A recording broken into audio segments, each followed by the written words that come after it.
mistakes on offense, defense, and special teams in the first quarter. How disappointing was it to see that from all three phases, and do you think the layoff might have played a role? I didn't, what was the question? You guys had mistakes on offense, defense, and special teams in the first quarter. Did you see that coming at all, or how disappointing was that? Well, I'm absolutely certain that we were going to see mistakes at some point in time on offense, defense, and special teams.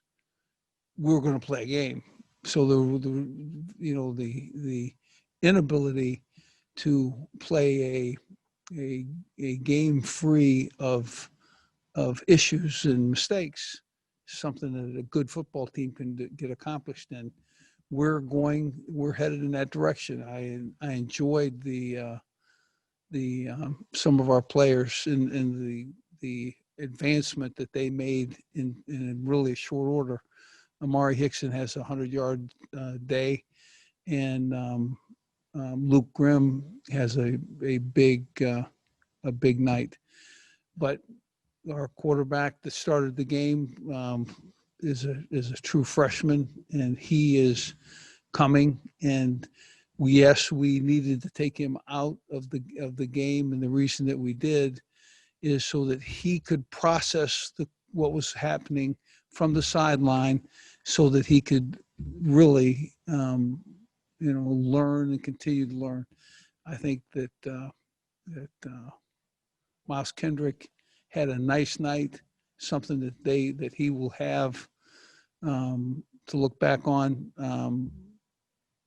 But I think it is still Jalen Daniels' opportunity to keep that job. But it'll be interesting to see how the game week goes. Questions? I know I rambled a little bit there, but I figured I'd throw out some stuff and you guys would go in some direction.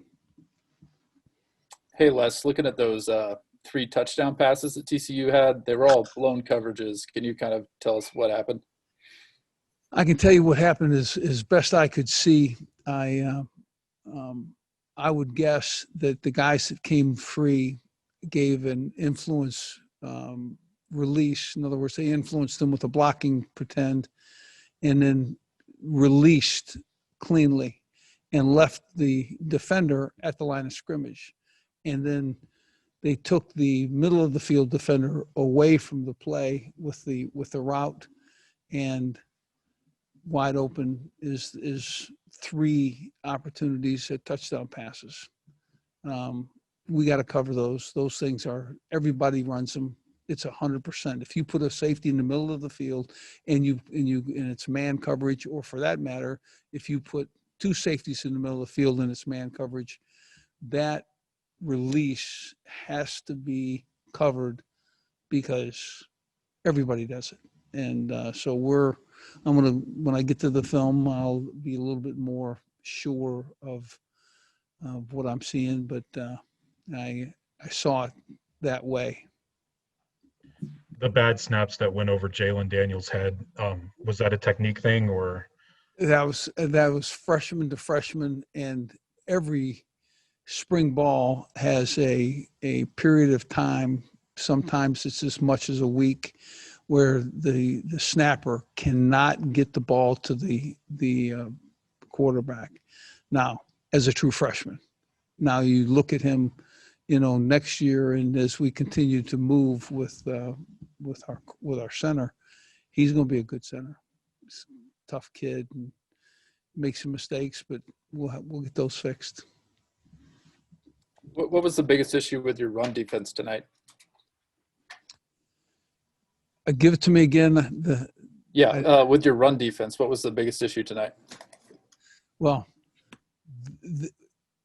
they started out and had the idea that they were going to push the ball at us, and they did. If they handled the ball well, but I really felt like that was not the issue. The issue were those 3 touchdown passes that I think we answered with Amari, and I think the opportunity to really go, run, and I think we're going to have the style of backs that would be like that, and like Amari was, and so it really was those 3 touchdown passes that just we didn't cover.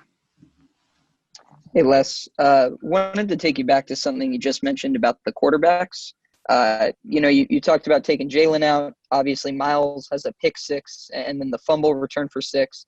I guess where can quarterback play go from here? Is it possible you guys can get more out of that position, or if you kind of just resigned yourself to that this year is going to kind of go this way? You have to remind yourself that this is a freshman and that you're teaching him. He's stepping into positions and reading routes that he's not seen before. So, and the mistakes that were made are significant mistakes. There's not any question, but we can live with this. This is something that we can get beyond, because the mistakes that you mentioned, from the center to the quarterback, the offensive line with 3 true freshmen playing, starting in it. I think the future is pretty bright, not as bad as it feels right now. And I say that to myself, and I'm sure that your customers and yourself all understand that. Hey, Coach, I know you try not to focus on the mistakes, but I mean, the opposing quarterback Max Dugan only completed 3 passes. Is that demoralizing for the defense? I guess, what's your message with that in mind? The message was, at the end of the game, that we are going to improve. We got 2 weeks to do it. We're going to take our time and press to see what really caused the mistakes. We get those things fixed. I still think we're pretty good. I was excited with several freshmen that stepped in and played hard. Cable Dew, my opinion, from the sidelines, played very hard. I mean, they're really, I think Luke Grimm's night was just a big night, period. So, yeah, I like us. We just need to play better. We just need to be more efficient. Pretty simple. Hey, Les, you had Thomas McVitie come on the field to start some offensive series. When did you guys install that package for him to come into the game? We had that really for the Highshaw. That was really going to be Highshaw's, but we practiced it all week, and we lost Highshaw. And don't hold me to this, but we lost him, I want to say, Thursday night or Friday night. No, not Friday night, Thursday night. And they walked him off of the practice schedule or practice into a dormitory because he has virus. So,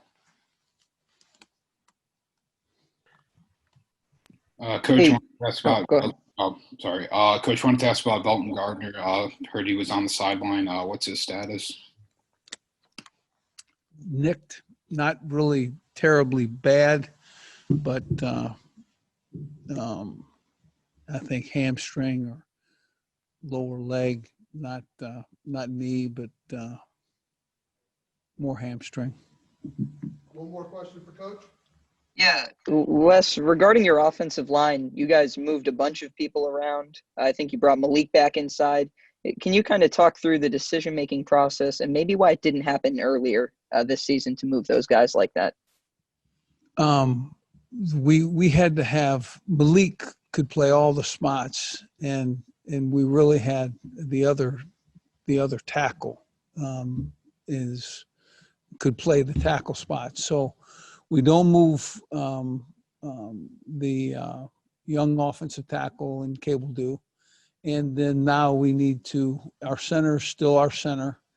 And the right guard needs to be a guy that can give us some play there.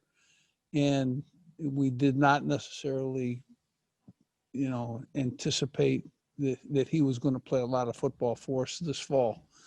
But because of injury and because of the COVID, we were in a bind. He stepped in and played extremely well. So I think that's the thought process behind it.